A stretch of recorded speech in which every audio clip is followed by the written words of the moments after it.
Speaker is Jennifer StGermaine. She is the Métis Nation of Ontario's Chief Strategy Officer. Jennifer has served as the Métis Nation of Ontario's Director of Education and Training since 2006. She started with MNO in 1998 and has in-depth experience in strategic policy and governance for Métis people. If you can come on up.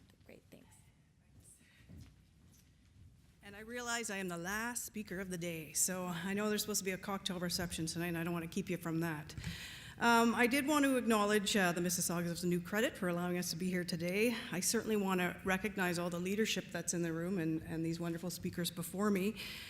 I want to thank IOG and the Canadians for a new partnership for the invitation. I think that was very well appreciated, and I am here on behalf of our president, Margaret Froh, who could not be here today. And I'm going to tell you a bit about the Métis experience in some respects. I grew up not far from here, actually, in Owen Sound, Ontario, small town Owen Sound. Proud Métis father, a socially aware mother. We were supported, my brother and I. We were encouraged to be all we could be, and I was fortunate. And even with that kind of support and that strong family unit, I struggled with a sense of who I was as a Métis, as a two-spirited woman. I've not always been confident in proclaiming myself as Métis, that would be enough, that would be understood, that would be recognized by government or even within Indigenous circles. Métis are a people that have long been denied sort of their place, their distinct place and history. We've been denied our rights, our place in the contemporary landscape, and have had to sort of fight continuously for that recognition. We've had to deal with pretty adversarial governments, as other Indigenous governments also had to do. And having worked on behalf of our families and communities in Ontario here for the last 20 years, we are consistently asked the question, who are you? Who are the Métis? You know, it's a question that is sort of conveniently, I find, used by governments to distract, to ignore our issues, to silence our voices. It's used to muddy the waters with our Indigenous allies and relatives, and also the Canadian public at large. You know, and in spite of these questions, and they continue, but in those denials of the past, we've always asserted ourselves as a distinct nation of people, much more than the mixing of blood. We're a people who evolved over time, of unions of First Nations people and European traders and voyageurs, and a people that came and arose over generations, successive generations of intermarriages, to see themselves as a distinct people with a culture, with a history, with a way of life, with a language that was our own. And having worked within these worlds for 20 years, it's amazing to me that we are now having nation-to-nation conversations, and it's including the Métis Nation. I did not think we would get to this day.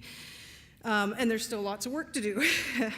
But, we have dealt with a history where the treaty commissioners came out and the Métis went to talk to them, and they said, we have no mandate to deal with you. We'll come back and deal with your issues. They never came back, and we're still waiting for them to deal with those issues.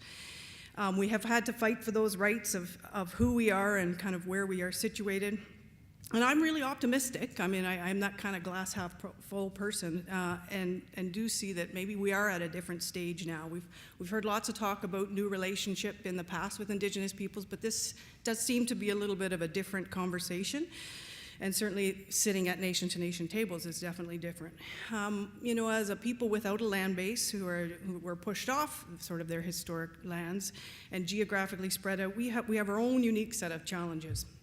We've had to carve out space as a government within the confines of legislation and policy parameters that do not work for us, that again silence kind of the actual needs of our people on the ground. We've typically been punted until recently between the federal and provincial jurisdictions, and neither one wanting to have really anything to do with us and say, you go there, your issues should be dealt with there. And Daniels, as was mentioned, it has provided some clarity around the jurisdictional issue and the fact that the Crown does have a fiduciary relationship with Métis. Negotiation has always sort of been our preferred approach, but in the absence of a negotiating partner, you have to use other vehicles at your disposal, and we've had to go to the courts. Métis got into the Constitution and recognized as an Indigenous peoples in 1982, and that was huge. But did it change everything overnight? It certainly did not, and we've had to take other cases forward Pally case, for instance, that came out of Sault Ste. Marie here in Ontario, and that affirmed that Métis, in fact, do have historic rights, and they are recognized by Canada. And Manitoba Métis Federation brought a land claim case that goes all the way back to when Rail's government helped to bring Manitoba into Confederation. And so now they're working with Canada to sort of figure out what is that going to mean for the people in that jurisdiction. So we are a government. We're not under Indian Act legislation, and I'm sure, and as you've heard, that's probably been a good thing. As a self-determining people, we've had to figure out what this nation's going to look like sort of from the ground up. What is our citizenship? How is it defined? And we've done that difficult work of defining what that is and how that is distinct. We have a province-wide governance structure here in Ontario that for a long time no federal or provincial government would really recognize in such a way, but we do have 19,000 citizens here within a registry that we centralize, manage, an independent process. We have 29 community council charter agreements across the province. And even those council arrangements for a long time were just sort of seen as associations and couldn't get access to funding and couldn't help support their local communities. That's starting to change, and we've had to go and again use tools like putting in place the M&O Métis Nation Secretariat Act with the Government of Ontario, so that governance structure will be recognized. We have a democratic process for elections and councils that serve the needs of youth, women, and veterans, and hold annual general assemblies where people and Métis citizens bring forward their issues. We've built up a staff of about 153 people across the province with 29 service sites. So we're a sophisticated organization, government I should say, sorry, but continue to have to kind of fight for that. And I'm always awed by how much Indigenous governments have been able to do in the face of systemic racism and entrenched systems that have not worked for them. And that's why I continue to work where I work.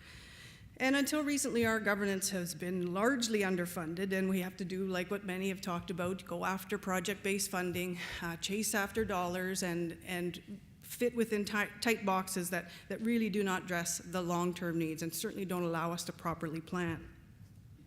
So those are challenges, but there's also certainly opportunity. I mean, we've been able to, because of sort of building that nation and creating a vehicle of how we can assert ourselves, we've been able to explore different ways of creating wealth or looking towards the future.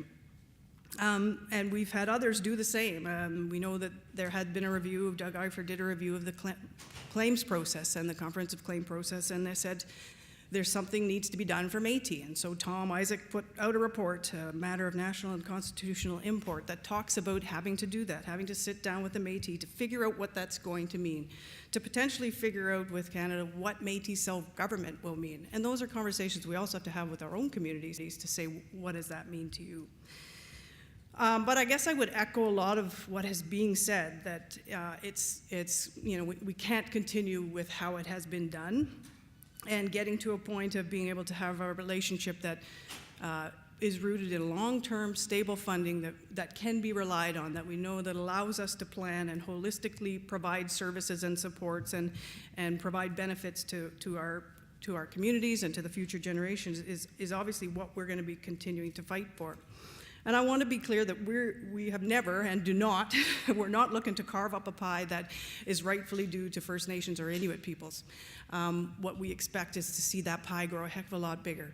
We're not wanting that to be something that's that we're pitting each other against one another.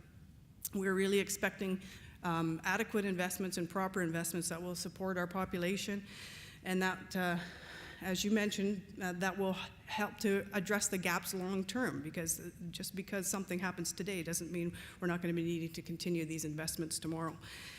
You know, we have recently signed an MOU with Canada here in Ontario to kind of have these conversations around outstanding claims, and not too long ago, the Métis Nation signed an accord with Canada with the Prime Minister to set up these tables and to figure out how we're going to move this nation-to-nation relationship forward. And I heard a couple people talk about that report, the cost of doing nothing report, that I think was from 1997. And I remember that report. That was one of my early days with the Métis Nation of Ontario, where I went to that meeting and they talked about, you have to create these relationships. We have to do it in a different way because it will make a difference. And it's more than just that. It's about what kind of society I think we want to have, and ensuring that Indigenous peoples are at an equitable level or can succeed, can continue to do the amazing things we have been able to do is a benefit to all Canadians. It's not just about our communities. It makes Canada that much stronger. And with that, I'll stop there. Thanks.